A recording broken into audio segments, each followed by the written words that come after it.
तोही साधारणतः लवकरात लवकर तो विषय आम्ही शेतकऱ्याला कर्जमाफीची रक्कम ही निश्चित प्रकारे देतोय आणि त्यामुळं उशीर होतोय म्हणण्यापेक्षा जो उशीर झाला तो माझ्या शेतकऱ्यांच्या भल्यासाठीच उशीर झालेला आहे. खरंच मी पुन्हा एकदा सांगतो, आज दादांच्या या स्मृतिस्थळाला सांगतो, की राज्याच्या मुख्यमंत्र्यांचं, उपमुख्यमंत्री देवेंद्र फडणवीस, एकनाथ शिंदे, सुनेत्रा वहिनी पवार या सर्वांचं खरंच आभार मानले पाहिजे. अडचण, सगळ्या आर्थिक अडचण असताना सुद्धा आणि कुठलीही निवडणूक डोळ्यासमोर नसताना सुद्धा या राज्याच्या मुख्यमंत्र्यांनी खूप चांगला निर्णय हा घेतलेला आहे. आणि आज खरंच काल मुख्यमंत्र्यांनी कॅबिनेटमध्ये जाहीर केलं की दादांची आज जयंतीच्या निमित्तानं आपण प्राथमिक स्वरूपामध्ये आपण काय शेतकऱ्यांना पत्र देता येईल का ते बघू. कदाचित आज उद्या पत्र ती मिळतील, त्यामुळे आता काळजी करू नका.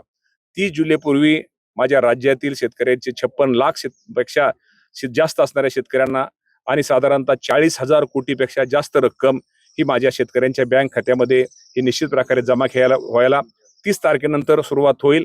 अजूनही त्यानंतर आता काय अटी आपण ज्या शिथिल केलेल्या आहेत त्या अटीमध्ये शिल्लक राहिलेले शेतकरी त्यांना थोडा उशीर जरी थोडा काढला शेतकऱ्यांना उशीर होईल, जे आपण अटी कॅन्सल केल्यात तोही साधारणतः लवकरात लवकर तो विषय आम्ही शेतकऱ्याला कर्जमाफीची रक्कम ही निश्चित प्रकारे देतोय आणि त्यामुळं उशीर होतोय म्हणण्यापेक्षा जो उशीर झाला तो माझ्या शेतकऱ्यांच्या भल्यासाठीच उशीर झालेला आहे.